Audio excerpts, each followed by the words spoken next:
सर्व सुगमता द्वितीय संस्करण खंड 9 अवरोध मुक्त वातावरण के प्रोत्साहन हेतु प्रशिक्षण मैनुअल।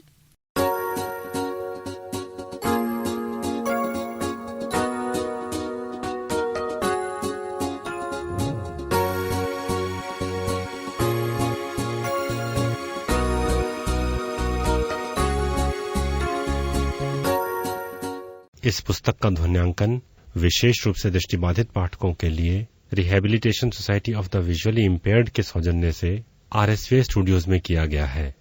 आरएसवीआई डेजी स्टूडियोज का संचालन rehabilitation society of the visually impaired A303 Gopala apartments, Ram तीर्थ मार्ग, नरही, लखनऊ द्वारा किया जाता है। आरएसवीआई डेजी फोरम ऑफ इंडिया का एक सक्रिय सदस्य है। आरएसवीआई का ईमेल आईडी है daisy@gmail.com। नोटिस। यह पुस्तक आरएसवीआई लखनऊ द्वारा मुद्रित सामग्री को पढ़ने में अक्षम व्यक्तियों के लिए डेजी डिजिटल ध्वन्यांकित पुस्तक प्रारूप में तैयार की गई है। ये पुस्तक भारतीय कॉपीराइट अधिनियम 1957 के 2012 में हुए संशोधन के अंतर्गत धारा 52(1) ZB के प्राविधानों के तहत विशेष रूप से मुद्रित सामग्री पढ़ने में अक्षम व्यक्तियों को वितरित करने हेतु निर्मित की गई है। केवल मुद्रित सामग्री पढ़ने में अक्षम व्यक्ति ही इस डेजी डिजिटल ध्वन्यांकित पुस्तक का प्रयोग करने के लिए अधिकृत हैं। इस पुस्तक की भविष्य में कोई भी प्रतिकृति मुद्रित सामग्री पढ़ने में सक्षम व्यक्तियों को वितरण करने अथवा व्यावसायिक प्रयोग हेतु पूर्णतः निषिद्ध है तथा ऐसा करना कानूनी कार्यवाही के अंतर्गत आएगा। पृष्ठ 194 खंड 9 सुगमता ऑडिट जांच सूची। अध्याय 1 सामान्य बाहरी व अंदरूनी परिवेश।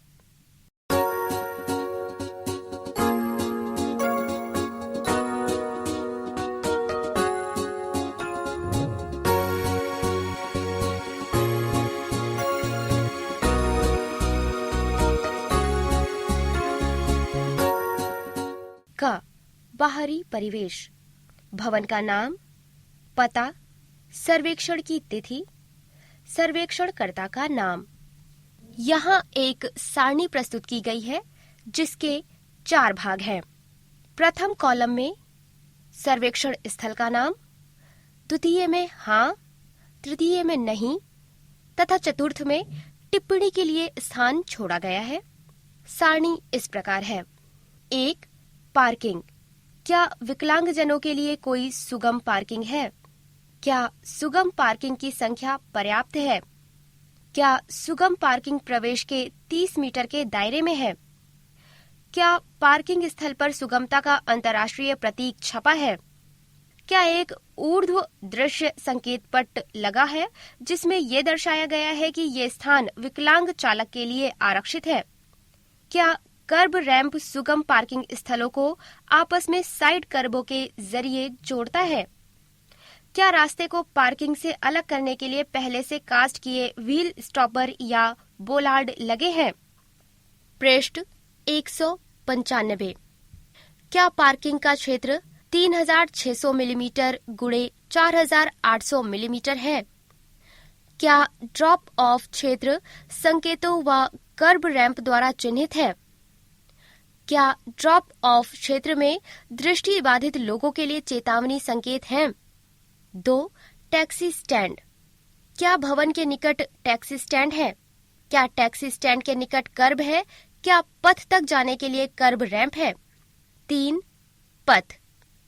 क्या पथ अवरोध मुक्त है? क्या पथ सीढ़ियों आदि से मुक्त है? क्या स्पर्श अनुभूति वाले मार्गदर्शक ब्लॉक रास्ते की दिशा में है? क्या किसी अवरोध के चारों ओर चेतावनी ब्लॉक है? क्या पथ कम से कम 900 मिलीमीटर चौड़ा है? क्या सतह का स्तर चिकना व फिसलन मुक्त है? क्या रास्ते में बगल की सतह से भिन्न रंग व टेक्सचर है? क्या सभी मेन होल पैदल पथ से बाहर हैं? क्या जो ग्रेटिंग है वे सकरी हैं तथा 12 मिलीमीटर से अधिक चौड़ी नहीं है? क्या ग्रेटिंग रास्ते की दिशा या पथ के लंबवत है? क्या एज प्रोटेक्शन रास्ते के साथ ही है तथा न्यूनतम 13 मिलीमीटर चौड़े हैं? 4. Curb cut. क्या कर्ब रैंप हर स्तर पर उपलब्ध कराए गए हैं? सड़क की सतह व पगडंडी के स्तर के बीच में उपलब्ध हैं। क. पगडंडियों की क्रॉसिंग। ख. सुगम पार्किंग स्थल। ग. भवन के प्रवेश पर। क्या कर्ब रैंप स्ट्रीट इंटरसेक्शन के हर कोने में स्थित है? क्या हर कर्ब रैंप दूसरे कर्ब रैंप के सामने है जो कि सड़क के दूसरी ओर है? क्या कर्ब रैंप का ढलान 1:12 से कम है? पृष्ठ 196। 5. पगडंडी क्रॉसिंग। क्या सड़क की सतह क्रॉसिंग पर समतल व फिसलन रोधी है? क्या पद यात्रियों के लिए ट्रैफिक लाइट उपलब्ध है? क्या ट्रैफिक लाइटों पर श्रव्य व दृश्य दोनों प्रकार के संकेत हैं?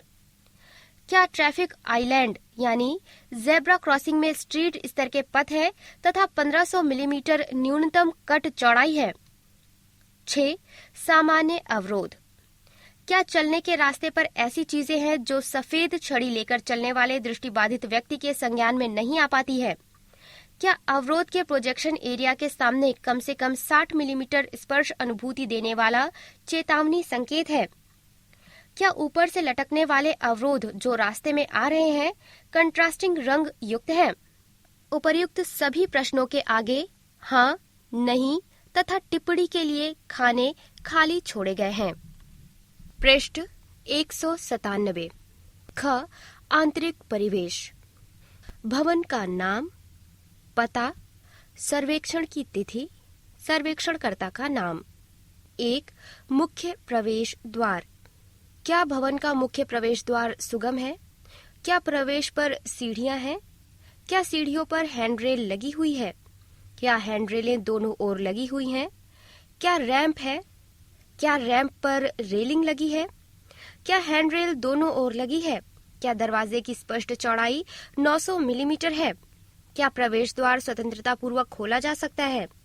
क्या दरवाजे के हैंडल की ऊंचाई 900 मिलीमीटर से 1100 मिलीमीटर के बीच है? क्या सुगम प्रवेश लिफ्ट की सुगमता को भी सुनिश्चित करता है? क्या सुगम प्रवेश द्वार स्पष्ट रूप से पहचानने योग्य है? क्या लैंडिंग की सतह फिसलन रोधी है? 2. दरवाजे। क्या प्रवेश स्थल पर स्वचालित दरवाजे हैं? क्या दरवाजे बिना अधिक प्रयासों के खोले जा सकते हैं? क्या स्वचालित दरवाजों का पर्याप्त रूप से लंबा खुलने का अंतराल है? क्या स्वचालित दरवाजों को खोलने के लिए पुश बटन अधिकतम 1200 मिलीमीटर ऊंचाई पर है? क्या दरवाजों के लैच साइड में बगल में पर्याप्त स्थान है? 400 से 450 मिलीमीटर। उपर्युक्त सभी प्रश्नों के आगे हाँ, नहीं तथा टिप्पणी के लिए स्थान छोड़े गए हैं। पृष्ठ 198। क्या घूमने वाले दरवाजों व टर्न स्टाइल के बगल में सुगम दरवाजे लगे हैं? क्या ग्लेज्ड दरवाजे यानी चमक उत्पन्न करने वाले आंखों के स्तर पर रंगीन बैंड से चिन्हित हैं? 2 पल्ले दरवाजों के लिए एक पल्ले की चौड़ाई न्यूनतम 900 मिलीमीटर है। क्या दरवाजों में स्प्रिंग युक्त क्लोजर लगे हैं तथा खींचने वाला अतिरिक्त हैंडल लगा है? क्या मैनुअल डोर एक्सेसरीज या हार्डवेयर, हैंडल, लॉक, पुल आदि 1200 से 1300 मिलीमीटर की ऊंचाई से नीचे लगे हैं? क्या डोर मैट फर्श की सतह से फ्लश करता है तथा इसके सभी किनारे फर्श से सुरक्षित है? क्या थ्रेशोल्ड 200 मिलीमीटर से ऊंचा नहीं है तथा बेवेल्ड है? 3. कॉरिडोर।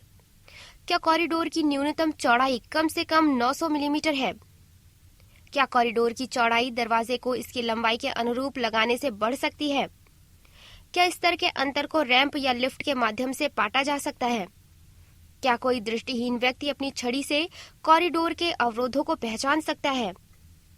क्या ऊपर से लटकने वाली चीजें न्यूनतम 2000 मिलीमीटर की ऊंचाई से ऊपर है? क्या अल्प दृष्टिवान व्यक्ति कॉरिडोर के सभी अवरोधों को पहचान सकता है? 4. लिफ्ट या एलिवेटर। क्या लिफ्ट तक जाने का मार्ग सुगम है? क्या लिफ्ट का दरवाजा न्यूनतम 900 मिलीमीटर या उससे अधिक खुलता है? क्या एलिवेटर का न्यूनतम आंतरिक आकार 400 मिलीमीटर गुणे 1400 मिलीमीटर है? क्या कॉल बटन की ऊंचाई फर्श के स्तर के ऊपर 900 मिलीमीटर से 1200 मिलीमीटर के मध्य है? क्या कंट्रोल पैनल फर्श के स्तर से 900 मिलीमीटर से 1200 मिलीमीटर के मध्य है? क्या लिफ्ट में ऑडियो व वीडियो तंत्र है जो तल आगमन की सूचना देते हैं? पृष्ठ 199। कंट्रोल पैनल पर ब्रेल या उभरी संख्याएं हैं। क्या लिफ्ट में 3 दीवालों पर हैंडरेल लगी है? क्या हैंडरेल 800 मिलीमीटर से 900 मिलीमीटर के बीच में लगी है?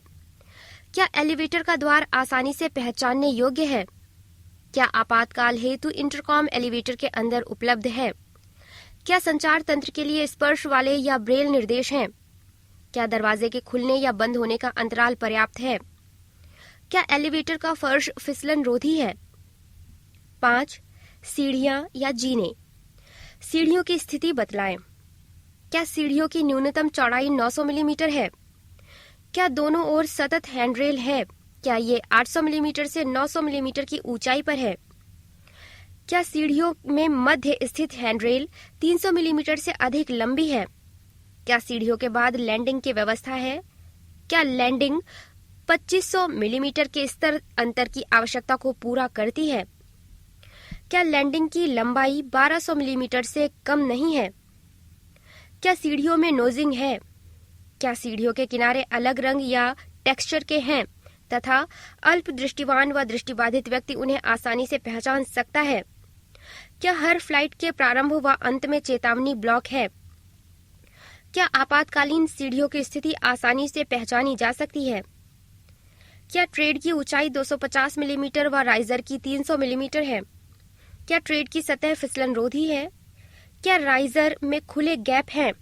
पृष्ठ 200। 6. रैंप। क्या रैंप सीढ़ियों के बाद है? क्या रैंप की स्थिति आसानी से पहचानने योग्य है? क्या रैंप का ग्रेडियंट 1:12 से अधिक तीखा नहीं है? क्या 10,000 मिलीमीटर के अंतराल पर न्यूनतम 1200 मिलीमीटर की लैंडिंग है?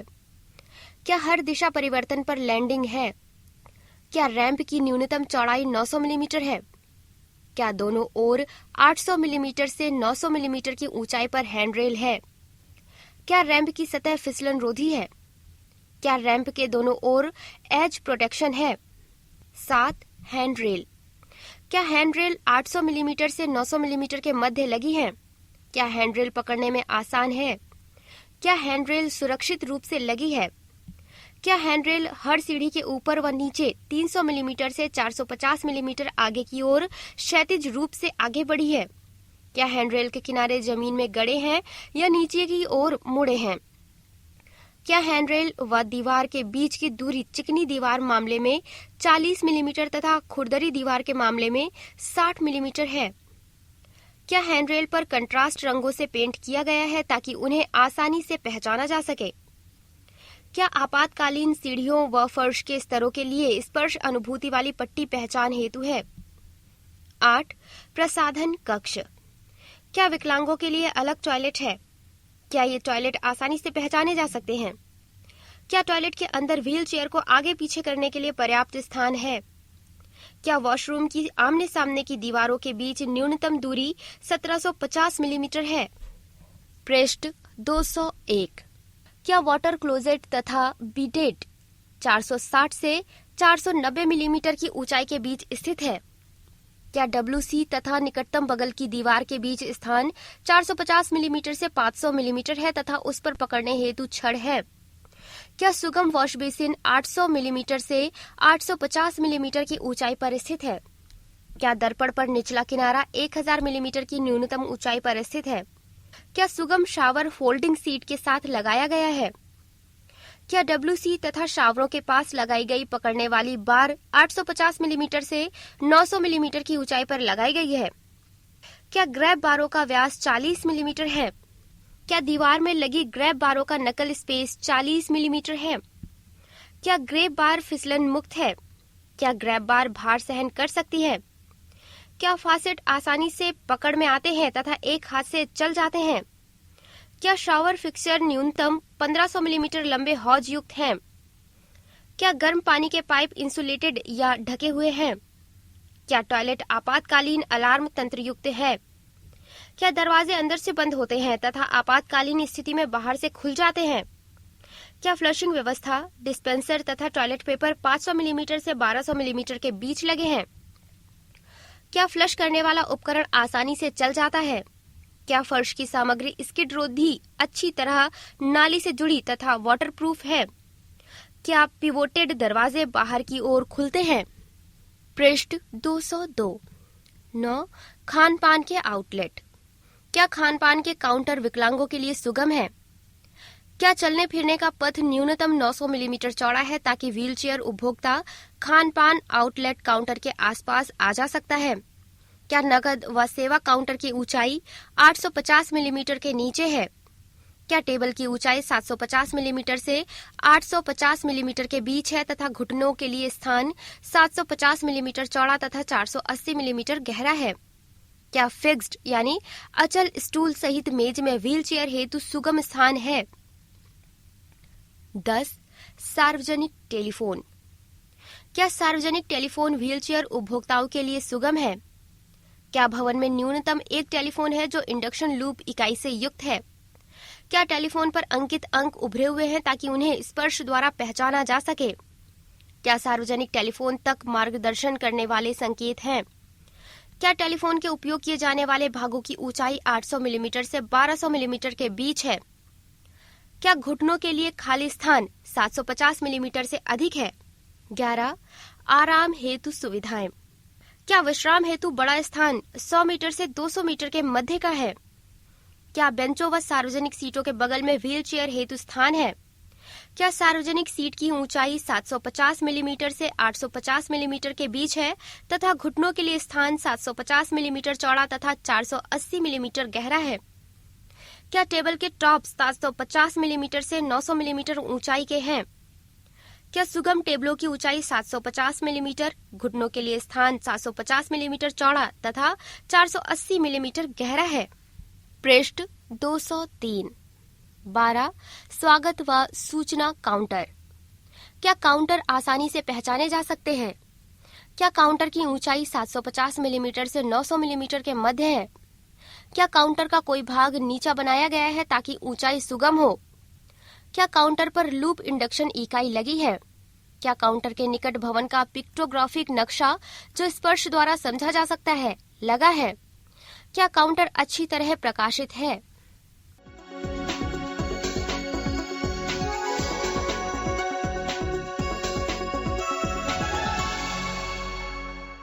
पृष्ठ 204। अध्याय 2 समुदाय सुगमता जांच सूची।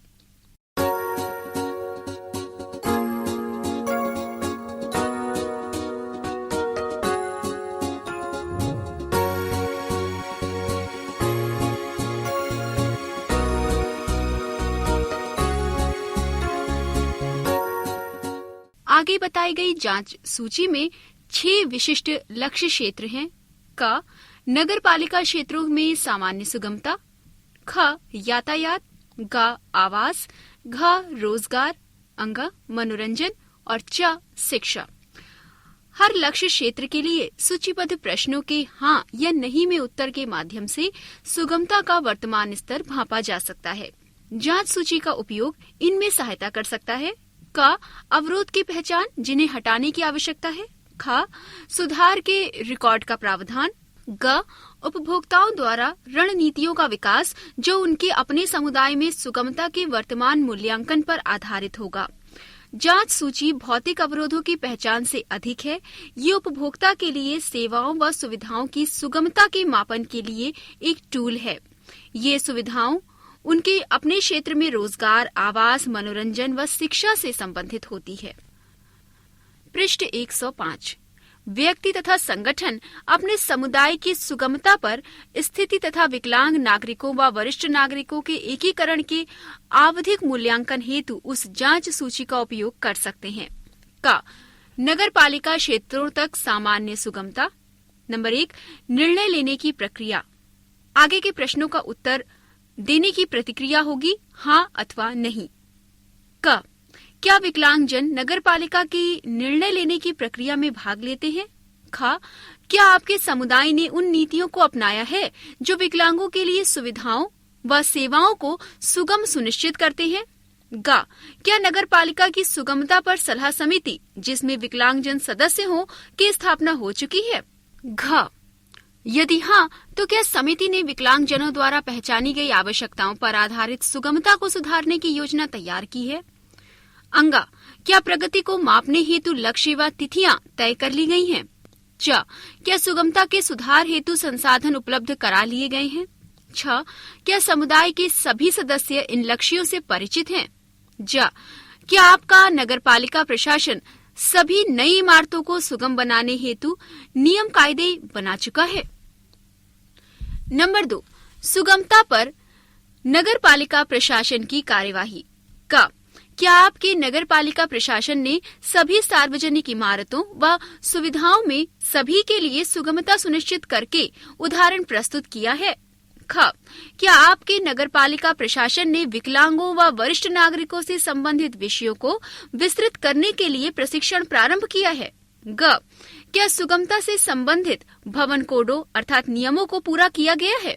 घ, क्या सुगमता में बाधक अवरोधों की पहचान करने के लिए जांच तंत्र परिचालन में है?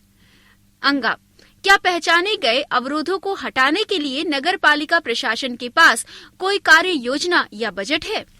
पृष्ठ 206 नंबर 3, नगरपालिका द्वारा उपलब्ध सार्वजनिक सुविधाएं। क, क्या नगरपालिका की निम्न इमारतें अवरोध मुक्त हैं? अदालत, पुलिस थाना, डाकघर, समाज सेवा भवन, स्वास्थ्य देखरेख क्लिनिक या केंद्र, अस्पताल, पुस्तकालय। ख, क्या क्षेत्र में अवरोध मुक्त बैंक, वित्त कंपनी, आर्थिक संस्थान का विकल्प है?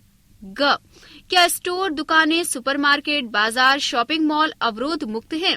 घ, क्या व्हील चेयर उपभोक्ता सार्वजनिक टेलीफोन तक पहुंच पाते हैं? अंगा, क्या सार्वजनिक टेलीफोन श्रवण बाधितों के लिए विस्तारित किए जा सकते हैं? च, क्या व्हील चेयर उपभोक्ता सार्वजनिक स्वचालित टेलर मशीनों या कैश पॉइंटों तक पहुंच सकते हैं? छ, क्या विकलांगजन व वरिष्ठ जन बिना सहायक की सहायता के समुदाय में स्थित रैंप का उपयोग कर सकते हैं? ज, क्या दृष्टिबाधित लोगों व वरिष्ठ नागरिकों के लिए पर्याप्त जन सूचना तंत्र तथा श्रवण संकेत हैं, जिनकी सहायता से वे समुदाय में स्वतंत्र रूप से व सुरक्षित रूप से भ्रमण कर सकते हैं? झ, क्या समुदाय में सार्वजनिक संकेत बड़े व स्पष्ट हैं? पृष्ठ 207 नंबर 4, पैदल चलने वाले विकलांगजनों के लिए सुगमता। का, क्या व्हील चेयर उपभोक्ता व अन्य पैदल चलने वाले विकलांग आसानी से पेवमेंट अर्थात पैदल पथ का उपयोग कर सकते हैं? ख, क्या दृष्टिबाधितों की सुरक्षा हेतु पैदल क्रॉसिंग पर श्रव्य ट्रैफिक संकेत लगे हैं? ग, क्या व्हील चेयर उपयोग करने वाले फुटपाथ व पेवमेंट का आसानी से व सुरक्षित रूप से प्रयोग कर लेते हैं? घ, क्या सड़कों के मिलने अर्थात चौराहों पर ड्राफ्ट कर्ब बनाए गए हैं? अंगा, क्या वे ड्राफ्ट कर्ब दृष्टिहीनों व्हील चेयर उपभोक्ताओं के लिए व्यावहारिक व सुरक्षित हैं? नंबर 5, विकलांगजनों के लिए आरक्षित पार्किंग स्थल। क, क्या विकलांगजनों द्वारा चालित या विकलांगों को ले जाने वाले वाहनों के लिए निर्धारित पर्याप्त पार्किंग स्थल है? ख, क्या ऐसे नियम व प्रावधान हैं जो पर्याप्त पार्किंग स्थलों के प्रावधान को सुनिश्चित करते हैं? नंबर 6, संगठनों के लिए नगरपालिका के प्रावधान। का, क्या विकलांगों का प्रतिनिधित्व करने वाले संगठनों के लिए पर्याप्त फंड है? ख, क्या बैठक कक्षों, फोटोकॉपिंग मशीनों जैसी सेवाएं उपलब्ध हैं? ख, यातायात। नंबर 1, निर्णय लेने की प्रक्रिया। क, क्या यातायात सलाहकार समिति में विकलांग सदस्य शामिल हैं? ख, क्या समिति विकलांगजनों द्वारा चिन्हित आवश्यकताओं के आधार पर नीतियों की संस्तुति करती है? ग, क्या समिति स्थानीय प्रशासन या इसके समतुल्य की रिपोर्ट करती है? पृष्ठ 208 नंबर 2, नियमित यातायात व्यवस्था। क, क्या बसों व टैक्सी में सुगमता बढ़ाने हेतु पर्याप्त सहायक सेवाएं विशेषताएं हैं? ख, क्या निम्न यातायात सेवाएं अवरोध मुक्त व विकलांगों के लिए सुगम है? मिनी बस व वैन, भूमिगत ट्रेन, भूमि के ऊपर train, tram, intercity train, inter state train, नावें, फेरी अर्थात नाव, जहाज, वायुयान, घरेलू। ग, क्या निम्न स्थल अवरोध मुक्त हैं? बस स्टॉप, भूमिगत या भूमि से ऊपर चलने वाली ट्रेनें, बंदरगाह, हवाई अड्डा। घ, क्या सार्वजनिक वाहन तंत्र के ड्राइवरों व कंडक्टरों के लिए विकलांगता जागरूकता प्रशिक्षण चलता है? नंबर 3, समानांतर यातायात तंत्र। विकलांगजनों के लिए अलग से सेवा। क, क्या विकलांग यात्री जनों के लिए समानांतर यातायात तंत्र है? ख, क्या सेवा तथा परिचालन घंटे पर्याप्त सेवा सुनिश्चित करते हैं? ग, क्या तंत्र के लिए पर्याप्त वाहन, पूर्णकालिक, अंशकालिक चालक व अन्य स्टाफ है? घ, क्या तंत्र की संरचना उन लोगों के लिए संतोषजनक है जो इसका उपयोग करते हैं? अंगा, क्या उपभोक्ता अर्हता का आधार न्यायोचित व बराबर है? च, क्या प्राथमिकता के आधार पर प्रार्थना स्वीकार करने व अग्रिम बुकिंग की नीतियां हैं? छ, क्या तंत्र के अंदर चालकों के लिए विकलांगता के प्रति जागरूकता प्रशिक्षण की व्यवस्था है? पृष्ठ 209। Number 4, taxi. क, क्या समुदाय में अवरोध मुक्त टैक्सी उपलब्ध है? ख, क्या ऐसा लाइसेंसिंग नियमन है जो सुगम टैक्सियों के प्रावधान को सुनिश्चित करता है? नंबर 5, यातायात संबंधी सूचना। क, क्या विकलांग जनों व वरिष्ठ नागरिकों तक सूचनाएं उपलब्ध हैं तथा ये उनकी पहुंच के अंदर हैं? ग, आवास। नंबर 1, निर्णय लेने की प्रक्रिया।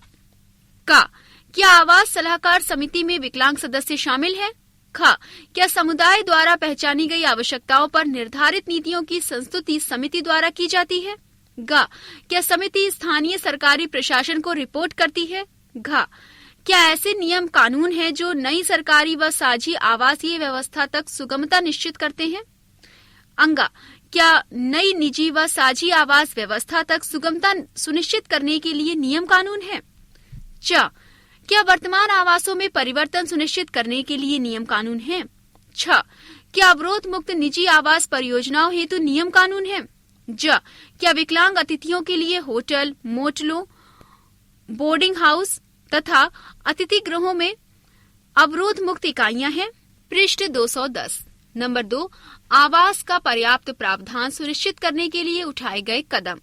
क, क्या विकलांग जनों के लिए सुगम आवास, अपार्टमेंट, फ्लैट, साझी इकाइयां, बोर्डिंग हाउस आदि हैं? ख, क्या विकलांगों के लिए अवरोध मुक्त पुनर्वास सेवाएं, half way houses, shelter home उपलब्ध हैं? ग, क्या नगर पालिका भवन सुगमता मानदंड पूरा करने हेतु डेवलपरों को प्रोत्साहन देती है? घ, क्या सुगमता को बढ़ाने पूरा करने के लिए आर्थिक सहयोग उपलब्ध है? अंगा, क्या इस आर्थिक सहायता के बारे में विकलांगों व वरिष्ठ व्यक्तियों को आसानी से सूचना है? च, क्या अवरोध मुक्त डिजाइन सूचना आसानी से उपलब्ध है? नंबर 3, समुदाय की सहायता। क, क्या विकलांगों व वरिष्ठ व्यक्तियों की सहायता के लिए हाउसिंग रेफरल तंत्र है? ख, क्या बाजार में पर्याप्त अवरोध मुक्त मकान है? ग, क्या सफाई, रखरखाव आदि के माध्यम से सेवाओं के जरिए समुदाय सहायता प्राप्त सुगम आवास व्यवस्था है? घ, रोजगार। नंबर 1, नगर पालिका रोजगार समानता कार्यक्रम। क, क्या उक्त स्थान पर नगर पालिका रोजगार समानता कार्यक्रम है? ख, क्या रोजगार समानता समन्वयक है? ग, क्या रोजगार अवसरों पर सूचना स्वतंत्र रूप से उपलब्ध है? घ, क्या विकलांगों के रोजगार के स्थान पर उपयुक्त व्यवस्थाएं जैसे कि सेवा व भौतिक अनुकूलन उपलब्ध हैं? अंगा, क्या कर्मियों व नियोक्ताओं के लिए विकलांगता जागरूकता प्रशिक्षण है? पृष्ठ 211। नंबर 2, निजी क्षेत्र रोजगार समानता कार्यक्रम। क, क्या स्थानीय व्यवसायों में विकलांगों के लिए रोजगार अवसर है? ख, क्या रोजगार अवसरों पर पर्याप्त सूचना आसानी से उपलब्ध है? ग, क्या निजी क्षेत्र में विकलांगों के लिए रोजगार अवसर उपलब्ध हैं तथा विभिन्न स्थानों पर उपलब्ध हैं? घ, क्या निजी क्षेत्र में कर्मचारियों व नियोक्ताओं के लिए विकलांगता जागरूकता प्रशिक्षण उपलब्ध है? नंबर 3, निजी क्षेत्र के लिए नगर पालिका द्वारा उपलब्ध कराए जाने वाले प्रोत्साहन। क, क्या स्थानीय प्रशासन रोजगार में समानता को प्रोत्साहन देता है? ख, क्या विकलांग जनों को अपना उद्यम प्रारंभ करने व चलाने के लिए कोई सहायता या धन उपलब्ध है? नंबर 4, एकीकृत रोजगार के लिए समुदाय सहायता। क, क्या विकलांगों को रोजगार अवसर प्रारंभ करने के लिए निजी क्षेत्र व सार्वजनिक संगठनों में सामुदायिक भावना है? नंबर 5, समुदाय में नौकरी के लिए प्रशिक्षण तथा रोजगार कार्यक्रम। क, क्या समुदाय में नौकरी हेतु प्रशिक्षण व रोजगार कार्यक्रम विकलांगों के लिए उपलब्ध है व सुगम है? खा क्या स्थानीय सरकारी अधिकारियों तथा संगठनों जो विकलांगों व वरिष्ठ नागरिकों का प्रतिनिधित्व करते हैं के बीच पर्याप्त संवाद है। ग क्या रोजगार कार्यक्रमों में लगे स्टाफ के लिए विकलांगता जागरूकता प्रशिक्षण उपलब्ध है। घ क्या शिक्षण संस्थानों व स्थानीय प्रशासन के बीच साझेदारी है। पृष्ठ 212 अंगा मनोरंजन। नंबर 1 निर्णय लेने की प्रक्रिया। क क्या मनोरंजन सलाहकार समिति में विकलांगजन व वरिष्ठ नागरिक भी शामिल होते हैं। ख क्या समिति विकलांगजनों द्वारा पहचानी गई आवश्यकताओं पर आधारित नीतियों की संस्तुति करती है। ग क्या ये समिति स्थानीय प्रशासन या उसके समतुल्य की रिपोर्ट करती है। नंबर 2 सेवाएं। क क्या विकलांगजनों को सामुदायिक खेलकूद व मनोरंजन कार्यक्रमों के साथ एकीकृत किया गया है। ख क्या विकलांगों के लिए विशेष स्पोर्ट्स व मनोरंजन कार्यक्रम स्वतंत्र रूप से उपलब्ध हैं। ग क्या स्पोर्ट्स व मनोरंजन केंद्रों में विशेष आवश्यकताओं के लिए कोऑर्डिनेटर है। घ क्या खेल व मनोरंजन सुविधाएं उपलब्ध व सुगम है। अंगा क्या कोई स्वयंसेवी सहायता समूह है जो विकलांग लोगों को भाग लेने में सहायता करता है। च क्या स्पोर्ट्स व मनोरंजन केंद्रों के स्टाफ के लिए विकलांगता जागरूकता प्रशिक्षण उपलब्ध है। पृष्ठ 213 नंबर 3 निजी मिल्कियत वाली सुविधाएं।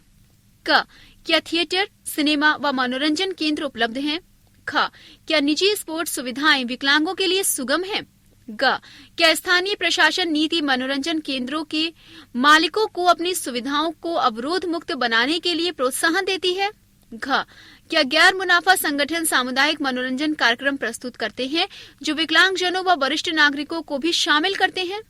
अंगा क्या समुदाय में निम्न स्थान विकलांगों व वरिष्ठ नागरिकों के लिए अवरोध मुक्त हैं।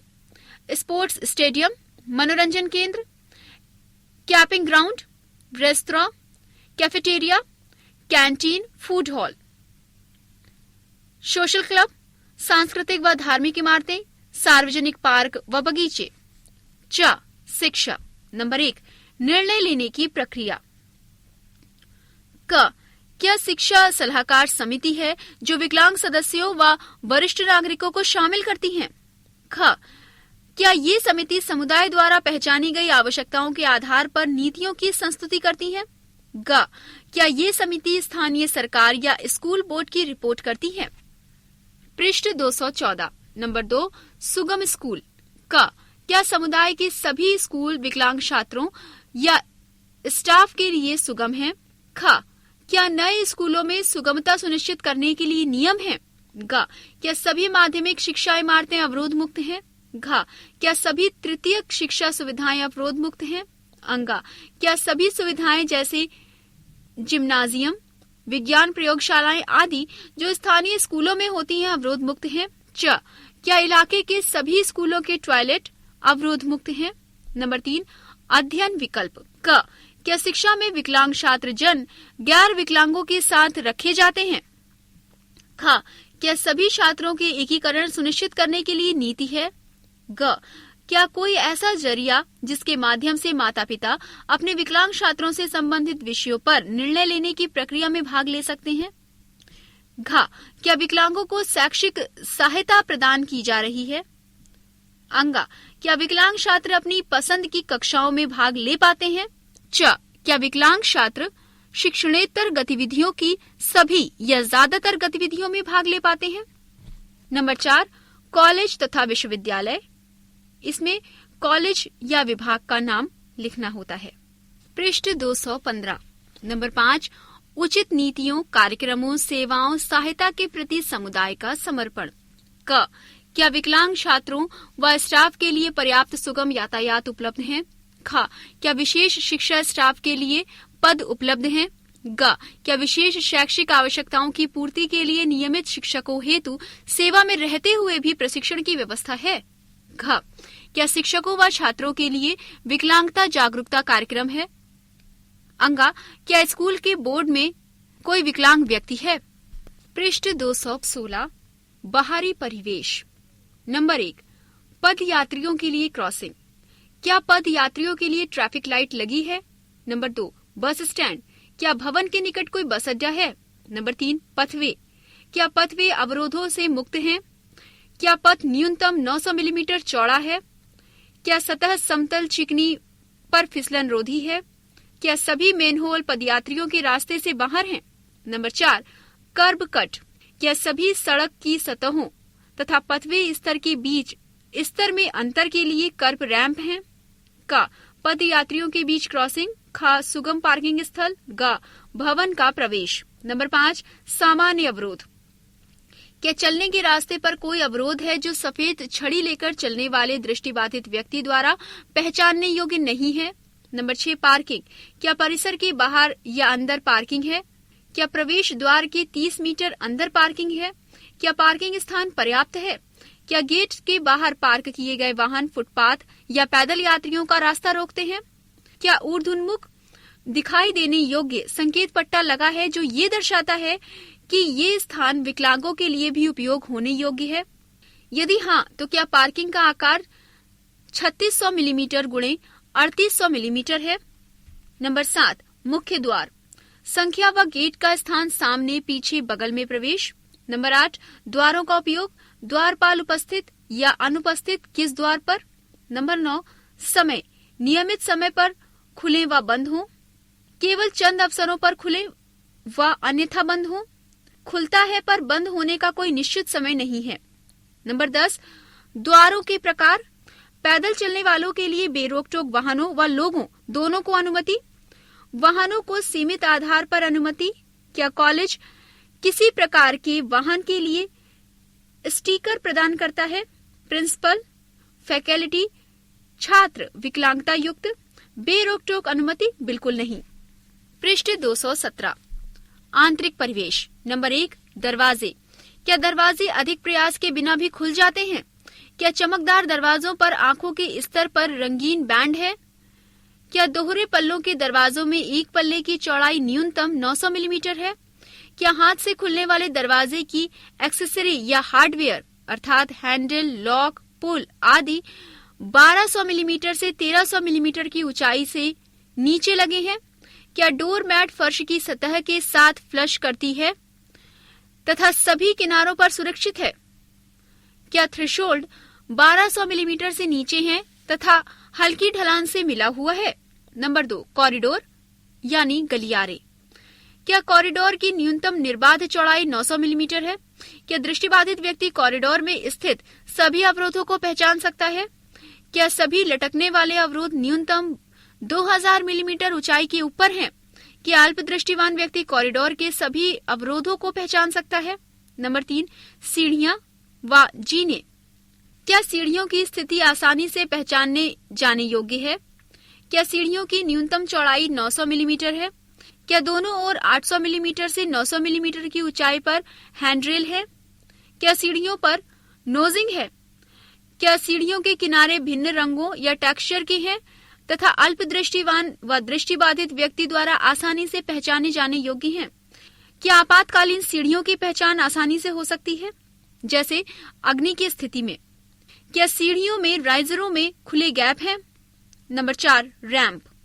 क्या सीढ़ियों के साथ रैंप है? क्या रैंप की स्थिति स्पष्ट रूप से पहचानने योग्य है? क्या रैंप का ग्रेडियंट 1:12 से अधिक तीखा है? क्या रैंप की न्यूनतम चौड़ाई 900 मिलीमीटर है? क्या दोनों ओर 800 मिलीमीटर से 900 मिलीमीटर की ऊंचाई के बीच में लगातार हैंडरेल हैं? क्या रैंप की सतह फिसलन मुक्त है? क्या रैंप के दोनों किनारों पर ईज प्रोटेक्शन है? पृष्ठ 218, नंबर 5, हैंडरेल। क्या हैंडरेल 800 मिलीमीटर से 900 मिलीमीटर के बीच की ऊंचाई पर लगे हैं?